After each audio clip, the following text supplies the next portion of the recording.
Okay, well, welcome to the a Chicago podcast. Our guest today is Mr. Kenny Lapins. He's a studio artist with the Fulton Street Collective. How are you, Kenny? I'm good. Thanks for having me. Thank you so much for being here. Julia has some paperwork to take care of right now, and then we'll get right into this podcast. So today's episode of the L is sponsored by the Melanin Company. Make sure you stop by their Instagram page at the Melanin Company. And they have an Instagram shop. So grab a hoodie or a sweatshirt and check out what they do. Okay, so let's get right into it with you, Kenny. Are you a native of Chicago? I'm a native Chicagoland. I was born in Skokie. Okay, I mean... Close enough. Close enough. It borders Chicago. Close enough. And how long have you been doing formal art? It's very funny you should ask that question because up until 7 years ago, I never in a million years would have thought I'd be a painter. I can't, even to this day, still can't draw at all. And when I'm starting a painting and I'm sketching it out, it looks horrible, absolutely terrible, because I can't draw. But 7 years ago, one of my best friends, Annie Morgan, just asked me if I wanted to go to one of these drinking and painting classes at Bottle and Bottega. And I said, Annie, fine, I'll go because it'll be fun to hang out with you, but I don't know how to paint and I have no interest in it, so whatever. But I'll just go because it'll be fun. So we got there, and the painting was of the Chicago Theater sign on State Street. And that was the one that you did? That was the painting that the class was doing. Everybody gets one thing, and then they all paint the same thing. Right. Right. In these particular classes, what happens is there's a teacher in front who's a painter, and they say, "Okay, everybody, we're going to paint this painting right here, and here are the colors you'll need, and here's a brush, and here's a canvas." And again, this is the first time I'd ever picked up a paintbrush of any kind. And so they start and say, okay, the first thing you need to do is this, and then you should do this, and then here, use this color and mix it this way. And we're going along, and I'm having a good time just because it's a social event and it's fun. But at some point, I realized, this is actually looking pretty good. I like this is good coloring. I like the way it looks, and I make some artistic choices, which, believe me, I'm making artistic choices. What does that even mean?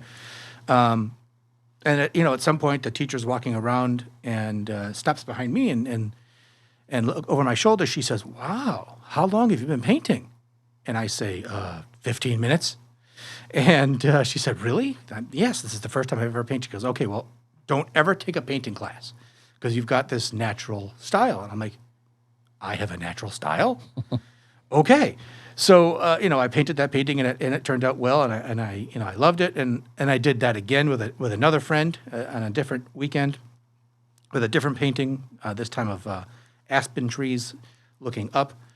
And then I said, you know what? I think I like to do this. And so on my own, I then bought some painting supplies at Michael's and went to the Bottles and Bottega website and found a painting that I would like to do. And I, printed it out and I tried to reproduce it like you would do in a class. And I really liked that. And so that's what got me started on this quest. And then my next move was to come up with an idea of something that I wanted to do on my own. So I said, I think I would like to do a row of homes, like you would see in a city. And so I literally did a Google search for row homes. And I think I found a row home from a row of homes from Cleveland that was the site of a murder at one point. That's why there was a picture of it on Google. And I said, that looks cool. So I painted that, and I made the address of the home in the middle 6914, which was the address of the house I grew up in Skokie. And that painting is now hanging up in my parents' kitchen. And that's what got me started. And I just, at that point, just started painting. And I know nothing about painting at this point. I know nothing about art. I graduated from DePaul University and was on the dean's list every quarter that I was at DePaul, except for one class, art history. I got a C in art history because I don't know anything about art history, and I just didn't get it. So at that point, I started to realize just naturally that I started to make choices that was pushing me in a direction of a style of painting from the turn of the 20th century called Fauvism. Fauvism is a style of painting with vivid, expressionistic, and non-naturalistic use of color. It flourished in Paris from around 1905 and had a really important and influential effect on subsequent artists from that point out, especially German expressionists. Matisse, for example, is the one that would be regarded as people would know. That's the one that people would right, exactly. And if you think about a Matisse painting, you know, there might very well be a purple sky, or there might be an orange person, but it's in some way it still looks relatively realistic. It's just the colors are exploded out. And I realized that's what I like. So I started doing that. And fortunately, I live in Chicago, which is unquestionably one of the most beautiful cities in the world. Now, that's not just me saying that. That's a known fact, that Chicago architecture is worldwide famous. We have some of the most beautiful buildings and architecture styles, and just the way that Chicago is laid out even is amazing. No, absolutely. I was just going to go back to what you said about DePaul, because I'm a musician, and honestly, some of the people that I've played with that were like music theory buffs and whatnot, like they don't even know how to like write their own songs. They do covers of songs and things like that. And like the best musicians that I've ever met in my life, they never even took theory classes and stuff like that. And so I think that's really, really cool. Yeah, it's really, and if you had walked up to me, if you had a time machine and walked up to me 20 years ago and said you would be a painter, I would have literally laughed in your face, because I am not artistic in the least. Now, that said, I'm also a professional writer and have been a writer since my early days in high school. I was an English major in college and have spent the last 30 years of my career as a copywriter and communication specialist, that kind of thing. And to a certain degree, and my friends have been reminding me of this, that writing is also a form of art. I've just never referred to myself as an artist, because in my mind, artist means painter. So when I was telling people I'm an artist now, ha ha ha, they're saying, no, you've always been an artist. You just didn't think of yourself that way. And so that was an interesting thought. So fortunately, I live in the city of Chicago, and I was, I'm going to mention Annie Morgan again. I was house sitting for her because she was on a vacation. I was cat sitting for her, actually. And she lives near the Bryn Mawr Red Line station. And so I would walk. I love that painting, by the way. Right, exactly. So this is my first real original, just me painting. I would take the Red Line from the Bryn Mawr station to my job in the city, and as I'm walking up to it, I just thought it was beautiful. Now it's not a beautiful, and actually it's completely different now. They rebuilt it since I painted it, but the station itself is not beautiful. I mean, objectively, and the stores on either side of it. One's a shoe store, the other one is Ben's Noodles. I mean, nothing, and there's a Dunkin' Donuts, nothing amazing. But I was thinking about if I could juxtapose this modern scene with this venerable style of Fauvism, I could do some kind of artistic, expression of showing Chicago, but as Matisse would have painted it. And so I painted the Chicago Red Line station at Bryn Mawr, and it ended up being difficult because there's a lot of perspective in it, and perspective's difficult for me. And if you look at my art, you'll notice that a lot of it is very flat. But there's a street that goes to the east, and I had to paint that, receding into the horizon and all that kind of stuff. But that got me started on this idea of taking the city that I love so much, this beautiful city of Chicago, and painting it with this old style. And so I've done, since that first Bryn Mawr station, I've done also the Lawrence Red Line overpass and also the Argyle Red Line station, which has all, you're talking about the Uptown the stops in Uptown? Yes, Okay. exactly.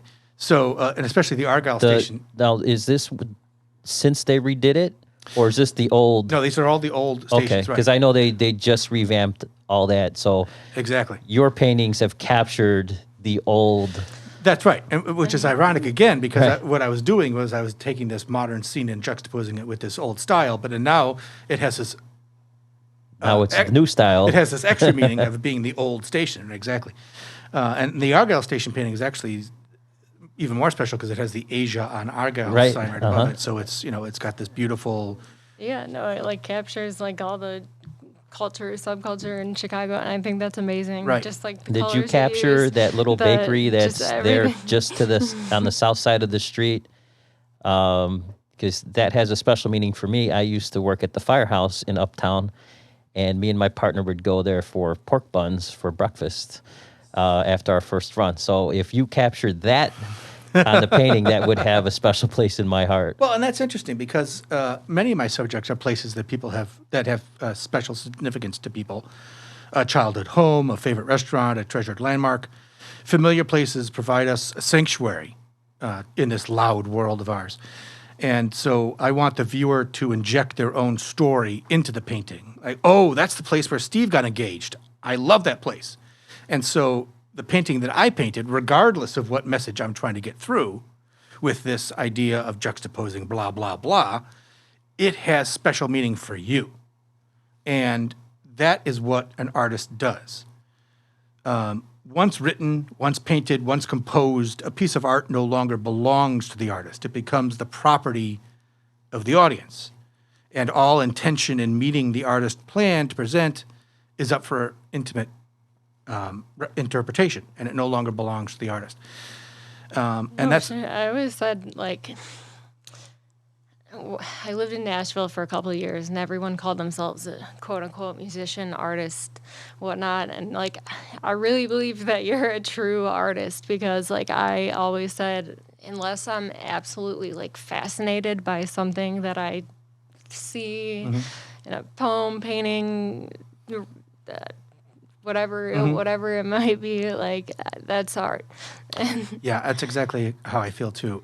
There's a speaking of poems, there's a poem that William Wordsworth wrote. It's my favorite poem of all poetry, called "A Few Lines Written Above Tintern Abbey," and it's a poem that he wrote when he went back to his childhood home and looked over this scene above the river, the Wye, which I may be pronouncing wrong. And in the poem, he says that when he saw the scene, it infused his blood with that blessed mood in which the burthen of the mystery, in which the heavy and weary weight of all this unintelligible world is lightened. And that's what I feel art can do, especially art that takes you somewhere, that is a representation of a place. Because when you stand in front of that painting, you're literally no longer standing where you are looking at that painting. You're in the painting. Sure, I always said like I want to feel like I was fucking there, like, exactly. and that's art. If I feel like I was there, the heartbreak, the gut wrench, whatever it is, like that's Well, rare. if you think about it, certain songs elicit memories. Precisely. The And same smells. thing with paintings. And if your painting can do that without that attachment, that pre-attached memory, then I think that's a pretty amazing thing that a painter can do, because he's eliciting these feelings sight unseen. And I think that's what's cool about your artwork is, especially to somebody who lives in the city, who may have driven past there or took that stop to go to work downtown. You're really attaching a memory to a painting, and that's your medium. But I wanted to ask you, now that you're officially an artist, and you look back, you didn't realize your ability until much later, and just by happenstance, do you look back now and like, now you can start thinking about, okay, maybe I was influenced by Matisse because of something that maybe you saw in high school or something else. Can you start backtracking how this became into your DNA to Certainly. be able to paint and be influenced by, this particular artist in particular? I mean, also you're a writer too. I think that's art. Exactly. That's the I'm whole a thing. writer too. Right.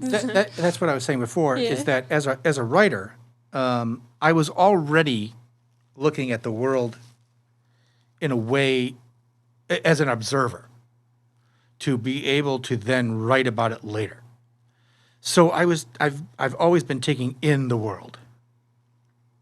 And I remember when I was much younger, Matisse actually is not my favorite artist. It's just that my art looks like the style that he championed. My favorite artist is actually Monet, and he's an impressionist, which predates the Fauvism.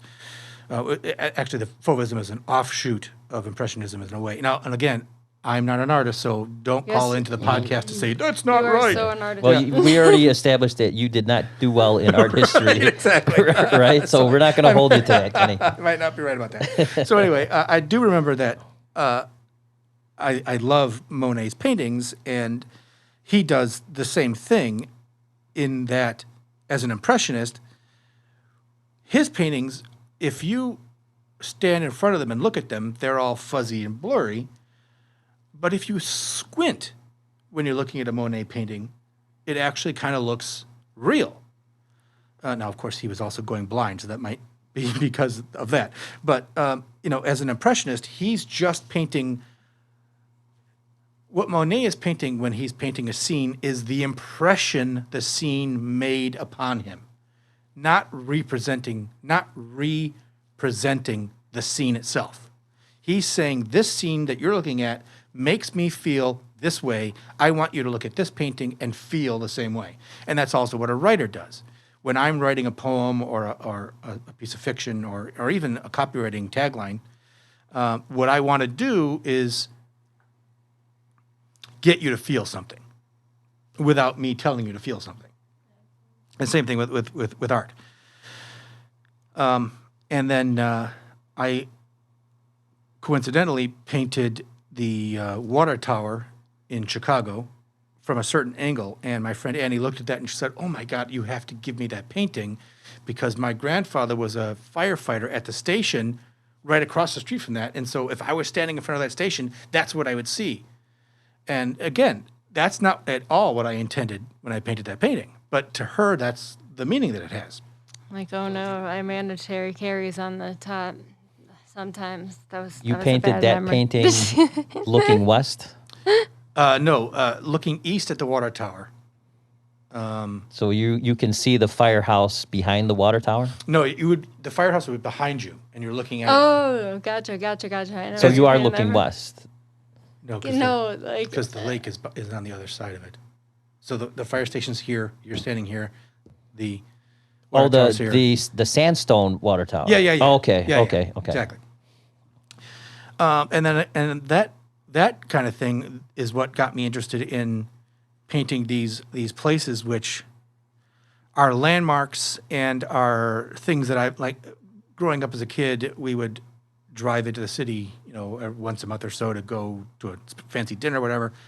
And I remember we almost always would get off at Ohio, and driving up Ohio, one of the very first things you see is the Ohio House Motel sign, those diamonds. And so I painted that because, again, it's just something that has meaning to me and makes me think about when I used to, as a kid, drive into the city and see the Ohio House Motel. And then one of my work friends said, "Oh, my God, I have to have this painting. This is where I would stay when I was going to go visit a friend of mine who was not feeling well." And so she bought it. And again, there it is. That painting has meaning to her on a level that I did not intend. But if the painting wasn't any good, it wouldn't have had an effect on her at all. So, Did that painting capture any of the old rock and roll McDonald's in the background? No, it didn't. But what it did capture is the coffee shop sign next to the old the Ohio Hospital. Because that would have been another example of you capturing locking in some- the old school before it, Right. got modernized. Now, fortunately for me, the internet exists. So if I do want to find a picture of something old, I can still paint it. As a matter of fact, on my list of things to do is a painting of Chicago from like, the 1930s or just a long time ago before there were a lot of skyscrapers. And I haven't attempted that yet because it's, again, a lot of perspective and stuff like that. But fortunately, my youngest daughter is interested in art and has taken a couple art classes in high school and is teaching me about. Maybe it's always been in your DNA. You know, It's possible. Where Absolutely. is that original Kenny Lapins Chicago theater painting? Where's that? I had a show at the. I had my first solo show at Chimera Loft in Evanston in January of this year, right before the world shut down. And at that show, it was bought. Oh, so somebody's holding on to the very first. Yeah. You think about My very first painting. You Need think to about find like them. the famous artists, and they find like some like first painting, and it's reminded me of what's the very first Kenny Lapins. Yeah, that's the original. one. And I also had I got a booth at the Glenwood Arts Fest in 2018 and sold 5 paintings there to people that I will never see again. Now, I could research some of them because a lot of the transactions were done on Square, so I could potentially look them up. But, those people could be anywhere now, and which is another interesting thing. When a writer writes a poem for somebody and gives it to them, generally what would happen is that the writer would recite the poem to the person, right, or whatever, or he even just hand them a copy. That poem still is mine. I can print it out again. I could look it up on the file on my computer. It still exists to me. A painting is completely different because once it's painted and is sold to somebody, I may very well never see it again. I have given a painting to a friend who lives in Rhode Island. I've given a painting to a friend who now lives in California. Those paintings are now gone forever. I have pictures of them, sure, and I could take them to a printer and print out,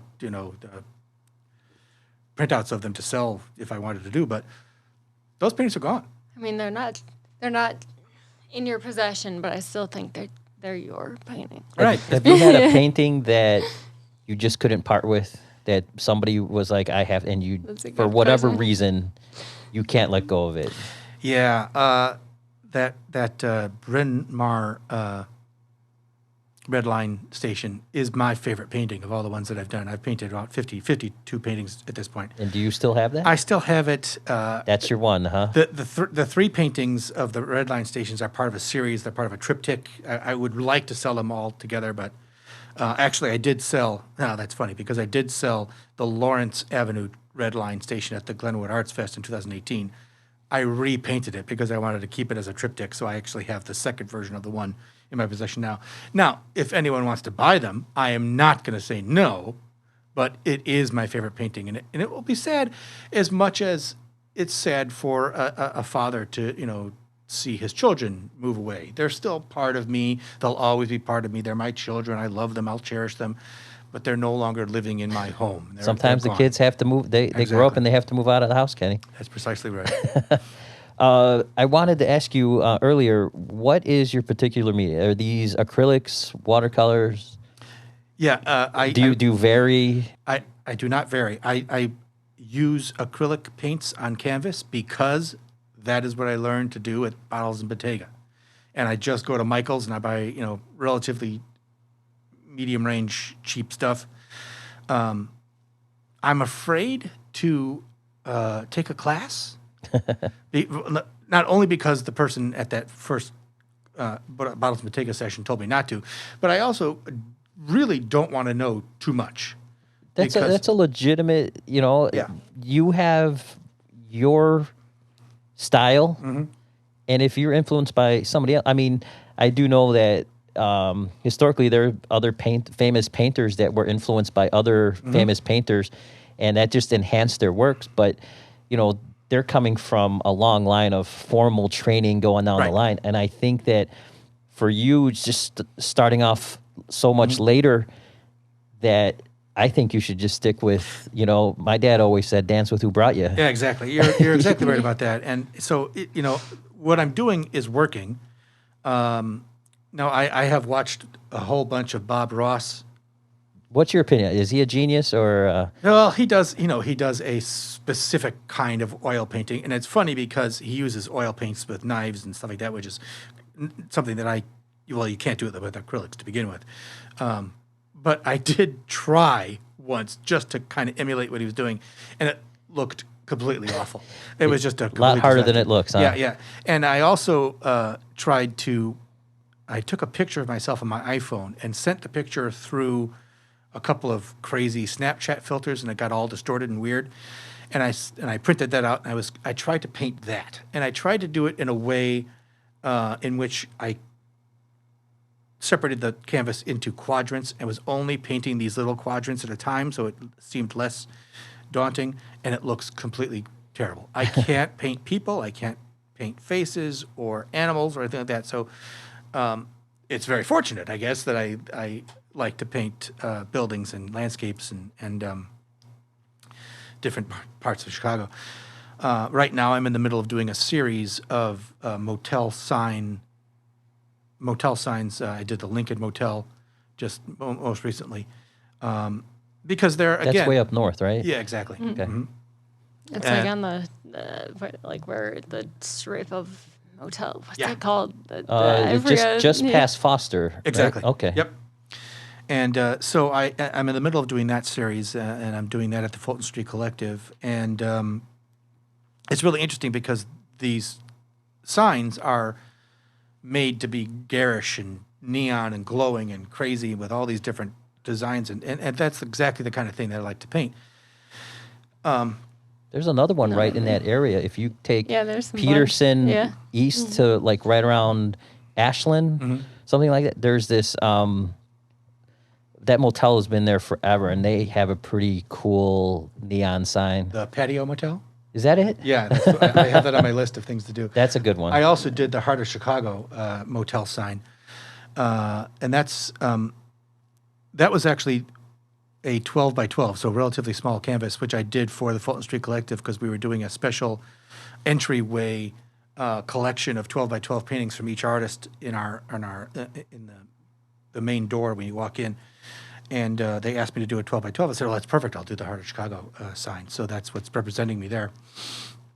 And fortunately, the Fulton Street Collective has a list of. We came out with our list of shows for 2021, and in March we will do a show themed Chicago. So I'm hoping to have a big presence there. Oh, absolutely! I was showing my friend Gabe, who actually can't paint.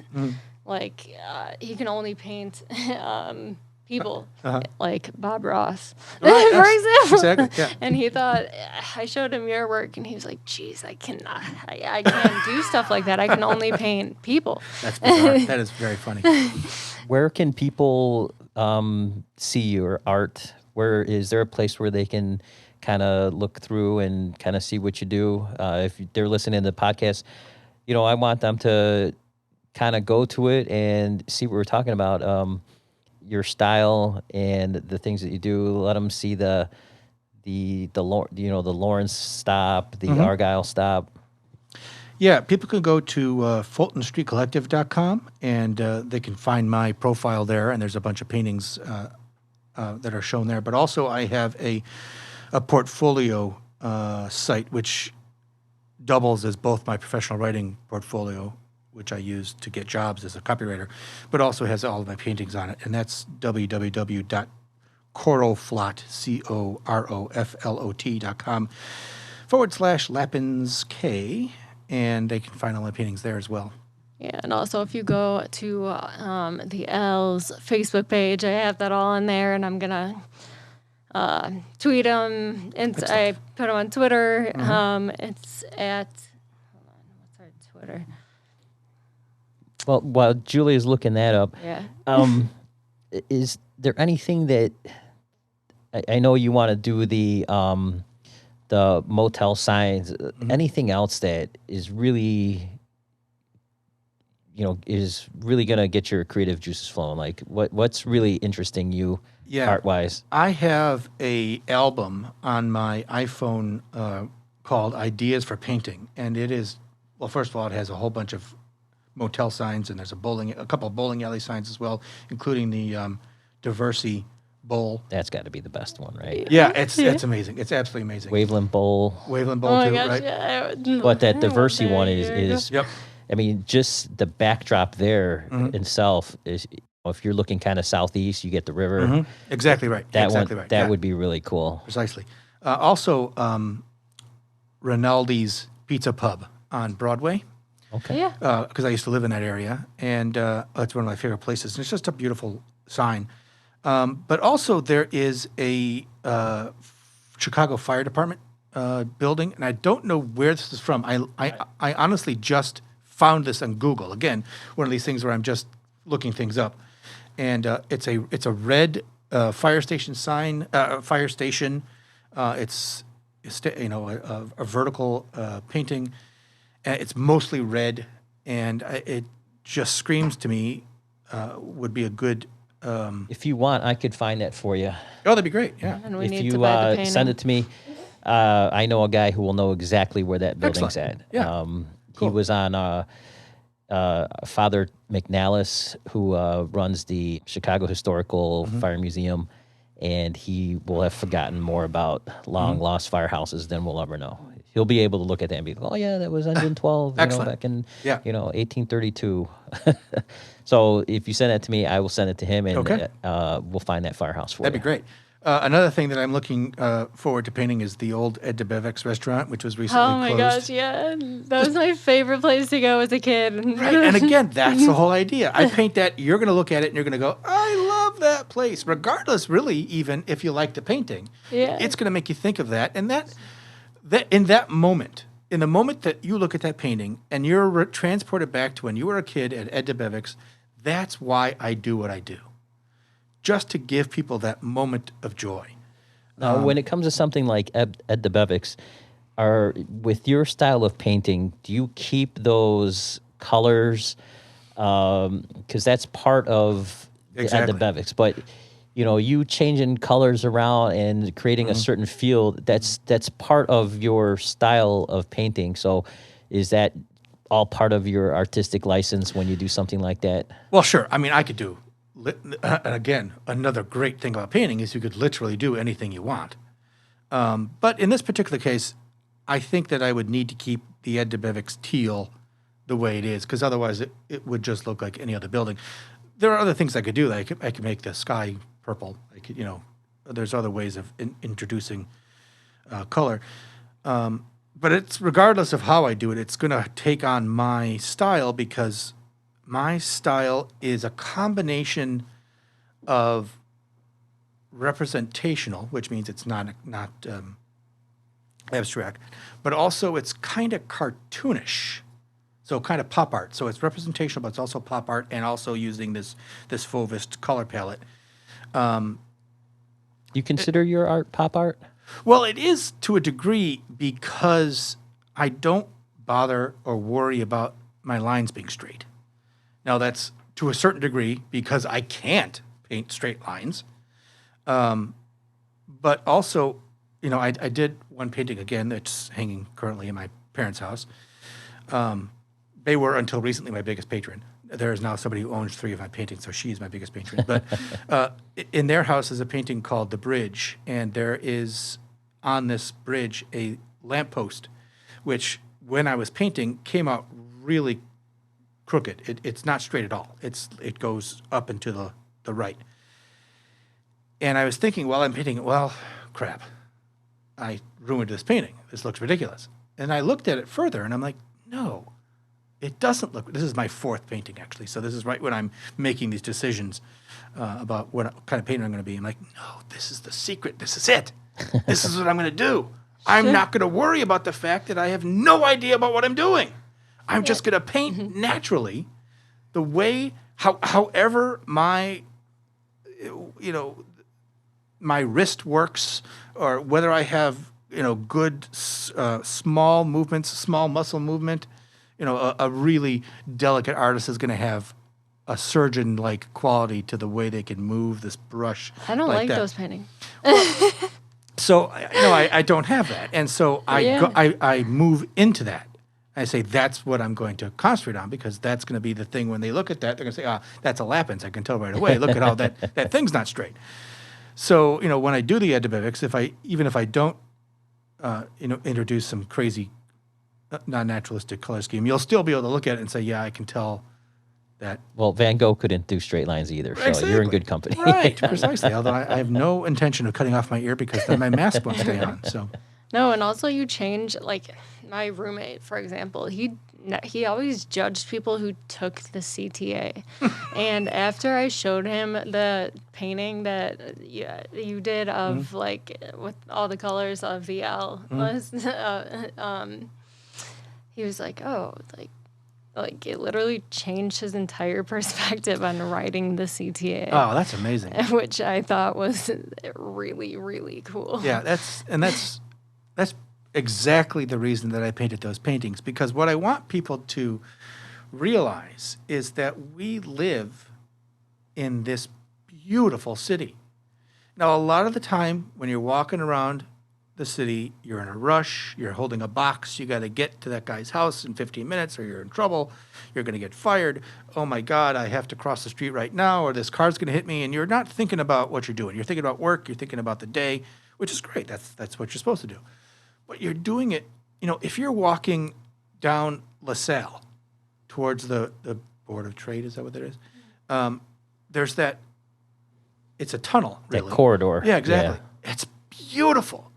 It's been depicted in so many movies. Exactly, it's been photographed ridiculous. Precisely. Because when you look at it, you get the feeling that the architecture all came together just to make just for that. Precisely. And I mean, that quarter represents 6-7 buildings maybe to wind up in that spot. And just a lesson on perspective when you look down there. Everything's so exact. And then precisely. You look at it and how did they get the buildings to line up exact and these lines to run exactly just like that's an amazing view. And we'll put that picture up because I actually have a picture of my son standing in front, so he's in the middle of that perspective. It's amazing. That's one of my very favorite places in the city, and it's not because of the business that goes on there. It's just beautiful. And what I try to do is make people stop and take in the beauty of the city. And if I have a series of paintings called Chicago Colors, and it's a view of the city as if when you're standing in the lake, looking at the city, looking at the Hancock Building, especially, and the buildings around it. And each time I've painted 5 of these at this point. Each time the sky is a different color. There's orange Chicago, blue Chicago, purple Chicago, green Chicago. And the only thing that's different about this paintings is the sky.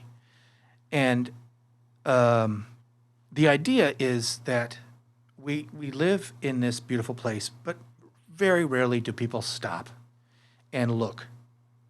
The buildings along Wacker, the Leo Burnett building and the AT&T, I think it's AT&T building, whatever, but the Leo Burnett building especially, that's an incredible row, and the Marina Towers is right across the street. Stop there, and I always just walk down the Riverwalk and stuff like that. And I don't care about the businesses there.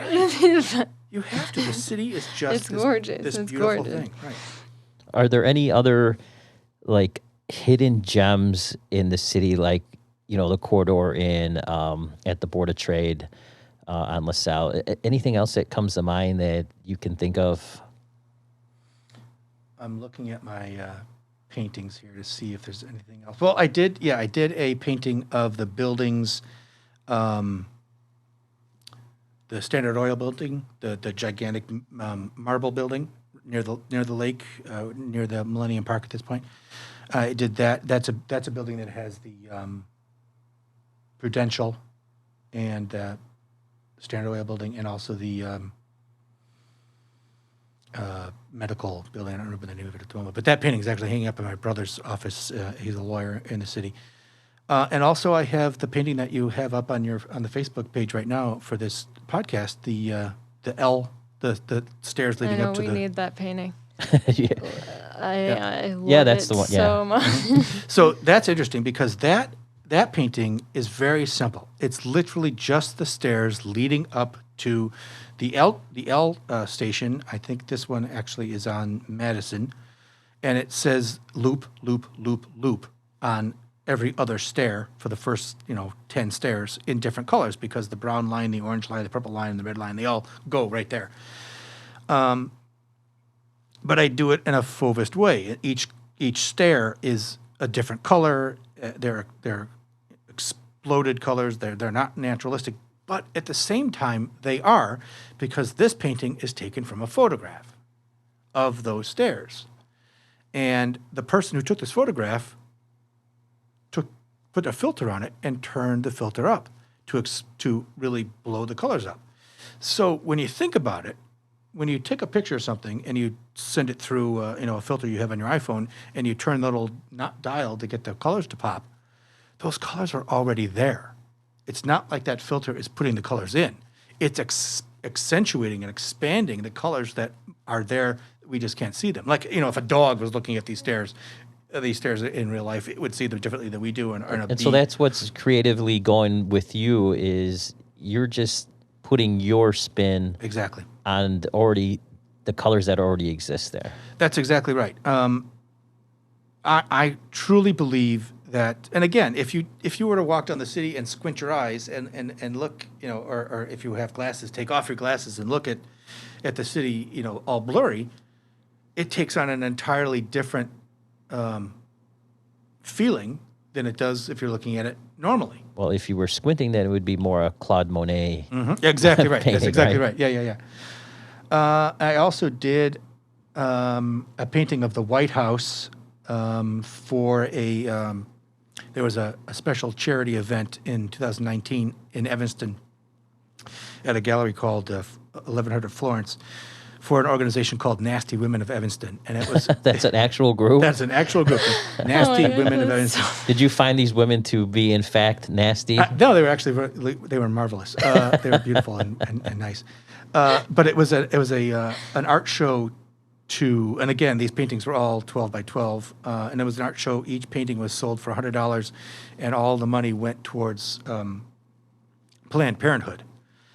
And so this is the very first painting I did that had any kind of political statement in it. I painted the White House very realistically, which is unusual again for me, but on the cornice in front of the White House, it says Planned Parenthood and has the Planned Parenthood logo. So that it makes... Yeah, it's all that one. And you can still tell, though, that it's your style. Right. You can still tell that's in one of in a your way. paintings. Right. So, and the reason I did it is because There's a lot of straight lines in there, Kenny. there are a lot of straight lines. This I may have taken that as a forgery because the one thing that I could rely on Kenny Lapins painting is the straight lines, and there you go. So this is funny because this is actually the second version of this painting. The first time I painted it, it was just too not straight enough, and so I repainted it and did it this way. And actually, one of the challenges I have is I'm very, very bad at math. Oh, and horrible. terrible I've, math. I have Algebra 2 PTSD. Exactly. And so when I'm taking a photograph and I'm reproducing it on a canvas, I have to take the painting, the photograph, measure it out, and then, if the picture, for example, is 8.5 by 11, and I'm painting it Gotcha. 12 by 12, I have to multiply all the horizontal things. You're trying to paint in scale. In scale. So I have to multiply all the things horizontally by 1.2. I have to multiply all the things going, vertically by a certain number. And that's extraordinarily difficult for That would give me. me crippling anxiety. Yeah. Oh, my God. Again, one of those things Oh, my gosh. Right. Yeah. As a matter of fact, I tried to paint the LaSalle corridor, as we were talking about before. I painted it because, again, it's one of my very favorite things in the city, and it looks atrocious. I've not shown it to anybody. I hated it. I'm going to paint over it eventually. Because, again, I couldn't get the perspective right. Perspective is difficult for me, and I'm hoping that my daughter will teach me what I need to know when she learns more about it in school. But I painted this painting of the White House, and it was my first political painting. And then I also am involved with an organization called Brushes with Cancer. Brushes with Cancer is a charitable organization that puts on art shows, art galas, actually, where there's an auction for the paintings. And the artist is teamed up with an inspiration. And an inspiration is somebody who has had cancer or has been touched by cancer or took care of a loved one that has cancer, or even a previvor of cancer, which means that they might have the gene for breast cancer and that kind of thing. And so this organization, which is Twist Out Cancer, puts on this gala every year called Brushes with Cancer. And I've done that 2 years in a row now, and I've been an artist for them twice amazing. now. It's unbelievable because I meet the inspiration, we talk, I get to know them, we share our stories, and I'm supposed to be inspired for them, so we have to share our stories, right? So, So you team up with someone involved in cancer, whether it's a survivor, a patient, and they inspire you, and you paint based on your conversations and time spent. So maybe that person was like, I love butterflies. Exactly and right. Stuff like that. So we've had a bad run of cancer, personally, with my friends and family, and this is something that kind of touches close to home with us. And so, can you give us more information? Is this? I mean, COVID messed everything up. Or is this something that's still going to go on? And we want to get involved in this for sure. So, can you give us information on this so I people certainly can get involved? Yeah, I certainly can. So, and I'll tell you a little funny Brushes with Cancer, and the organization is Twist. Sure. I'm also a cancer survivor myself. So Are you really? Yes, I am. So it's actually Now, is this before you started painting or after you started painting? it's an interesting story. So I was, I would say about 10 years ago, I was involved as a copywriter with an organization called EPIC, which is Engaging Professionals in Creative Work. And what EPIC does is it gets agency creatives from around the city involved on a small project for a non-for-profit. And a not-for-profit that needs marketing help but would never be able to afford to work with, say, Leo Burnett. Because it's not-for-profit, they can't afford that. So, we gather a creative director and a designer and a copywriter and a bunch of other people on the team, and we do this work pro bono for this not-for-profit organization. And one of the very first projects I worked on was for Twist Out Cancer, just coincidentally.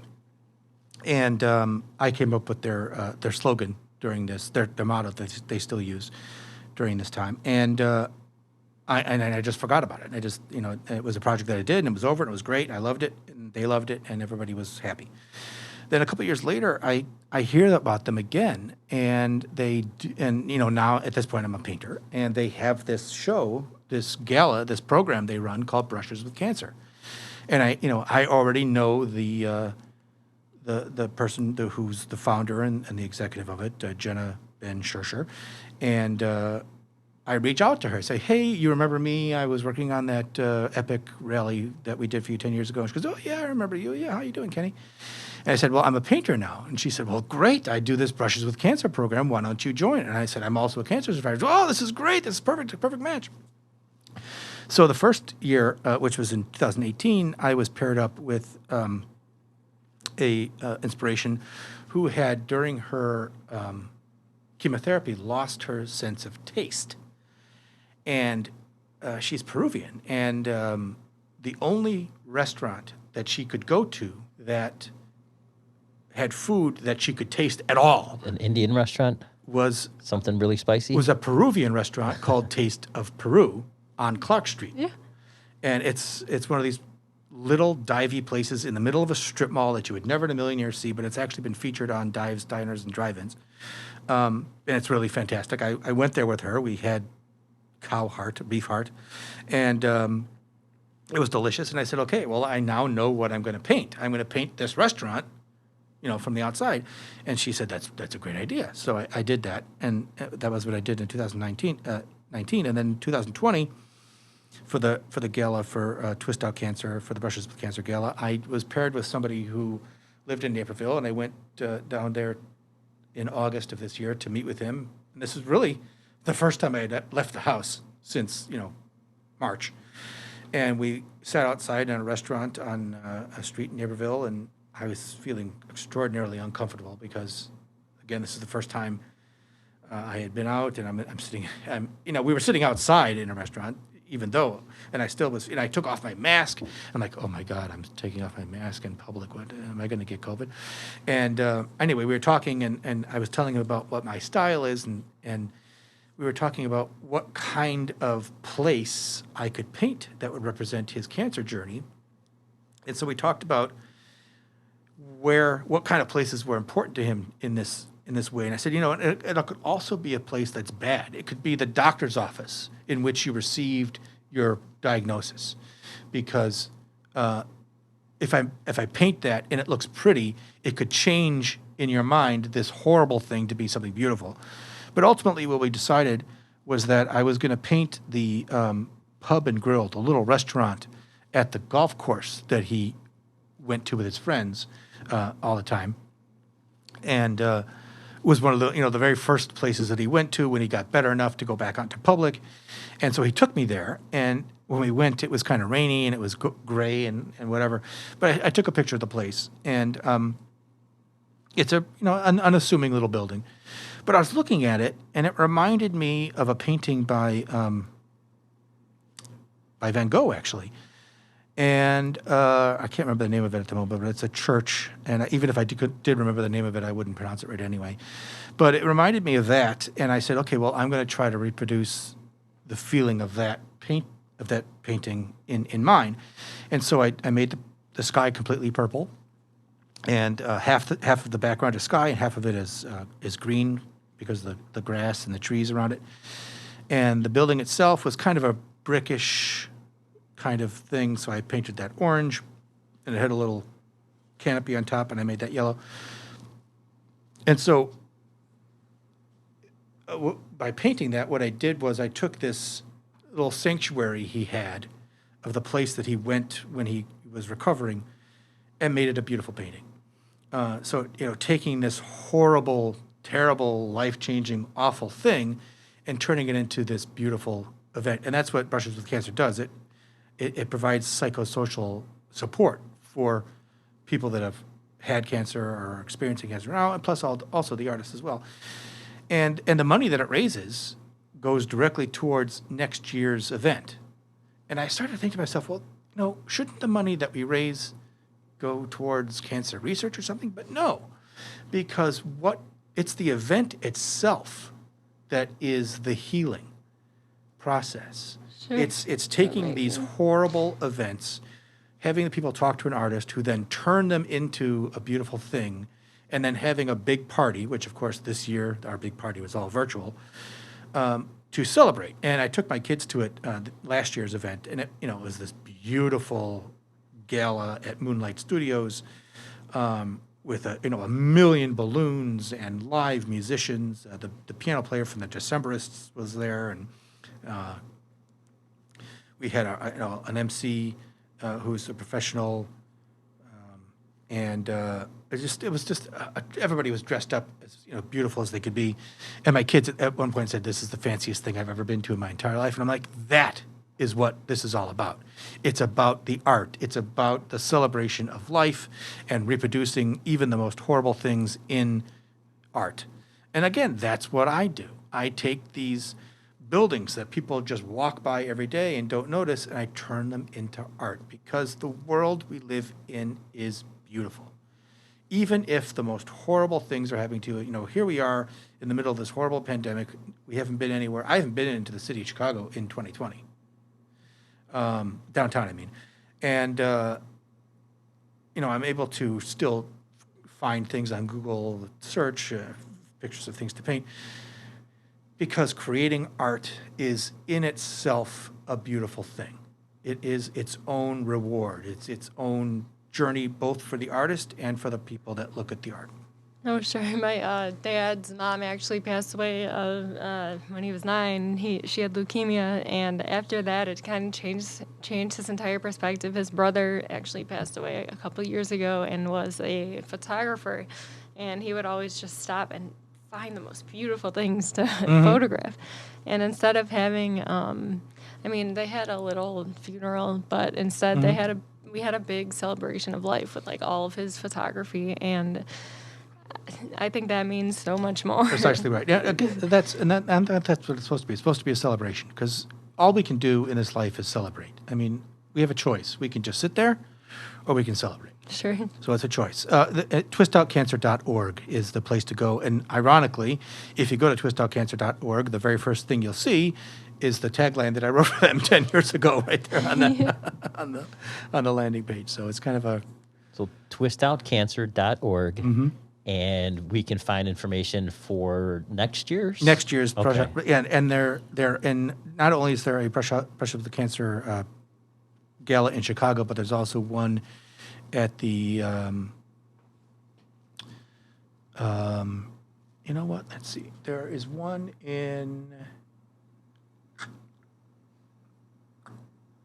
Austin, Philadelphia, Detroit, and I think there's one in Tel Aviv as well. So it's a pretty big organization. Again, this all comes from this one person who, her story is that she had a very rare form of cancer and was completely isolated from everybody else and couldn't have any kind of visitors at all because she had no immune system whatsoever. And so she put, and again, this is a very long time ago, so this is right when the internet was just starting out, but she put a call out to some friends saying, hey, could you share some fun things for me to look at while I'm sitting in this hospital room all by myself so I don't feel alone? And she got the idea from that to do this thing where people... one of the very first things she did was she had people do the dance, the twist to the twist song, and that's what's called Twist Out Cancer. So that's the idea she had, was that if people who are suffering through this horrible ailment, get some kind of psychosocial support from others, it'll help them feel better. And that's what art is. Art is a thing that you look at to feel better. Even if it's an expressionistic, horrifying painting, you're still looking at it to experience some emotion. Oh, absolutely. That's what I do whenever I feel down. I read something that'll make me feel better. I look at art. Like my best friend, I'm like, hey, Gabe, I need to come over and look at some pieces of your art that'll make me feel better. Yeah, there's a painting by Monet called Bordighera, and again, I might be pronouncing that incorrectly, but it's my favorite painting of all the paintings ever painted by anybody. And it's really just a scene of him standing on a cliff overlooking this city, and I have no idea where it is, but it's way off in the distance. And one of the biggest parts of this painting is the tree that he's looking through to see this place. And it's just beautiful. You know, again, nothing is straight. The colors are expanded and exploded. But it's still, it's impressionistic, of course. But it's one of those things that every once in a while I need to see it. I've seen it a million times. I'm sure I look at this painting once a week and have, for the last 30 years.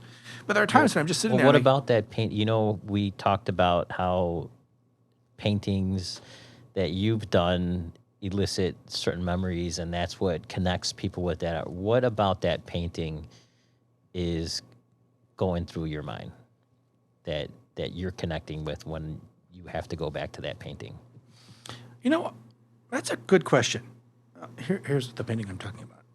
I don't know the answer to that question. It's the colors involved. It's the perspective of the city in the background. It's an ineffable quality. I can't really explain it. And I think that is what an artist strives for, to create something that has meaning for the viewer, even if that's not what they intended. So that painting doesn't elicit anything specific. It's just an overall feeling that you get. It doesn't bring you back to something. No. I've never been there. I went to New York about 5 years ago and saw this painting in real life. And it was a moment I'll never forget, which is ironic, because why would it matter if I'm seeing it? Well, I think if you've seen a painting in real life, it is a very different feeling seeing that painting in real life. Because there's you hear these pretentious, art people talk about the brush strokes and this and that, but it's really true. You can kind of really see It is true. where this artist's hand Yeah. was and what was going, on at that painting at that very time. And it's Right. very distinct when you actually see a painting up close. Yeah, especially when you think about the fact that Monet had to have been there. He had to have been standing in the spot that you are, looking at this scene and painting it from that perspective. So I'm standing in the spot Monet stood. And that, because there was no Google back then, he couldn't just print a picture of this and paint it. He had to be there. He couldn't even take a photograph of himself. You kind of feel like a sense of I feel like I've seen Chris Thiele play a boxing out on the mandolin, and I felt like I was high. I was stone cold sober. Right. Like, It's very true. Yeah. There's a famous painting, and again, I'm going to go back to this art history class I had that I got to see at. But there's a painting, and I believe the artist is Vasquez. I might be wrong about that. But it's a painting that was done a long, long time ago, 1600s maybe. And it's unique in that it's a painting of the royal family, I believe, of Spain. But it's painted from a perspective of the painter looking, and there's a mirror so you can see his subjects as if you're the painter. And it puts you in the room where he's painting this painting. And I think that's one of the reasons I like this Monet painting, because literally I'm there. And I also just have Monet's just my favorite as well. I mean, I will look at any of his paintings. He did a lot of paintings of his Japanese garden and all that, but this painting especially talks to me, and I honestly cannot tell you why. It's part of me. When I die and you do an autopsy, there's going to be a picture of this painting in where my heart is. It's just there.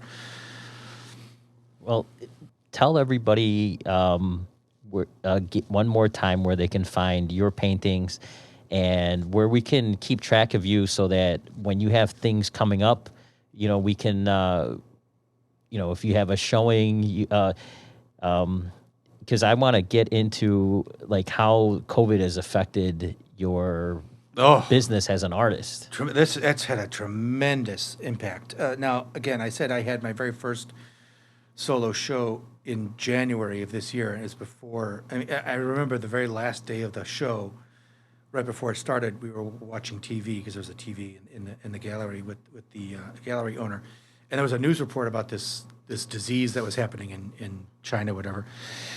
And I'm like, oh, this is gonna be terrible. Wow, But we had no idea what the world was going to be like, and it was, I was having a show, and there were people coming in and out, whatever, and then nothing happened for the rest of 2020. But I have had a lot of success on Facebook. Actually, one of the Facebook groups I belong to is Chicago Call for Artists, and I was just looking at that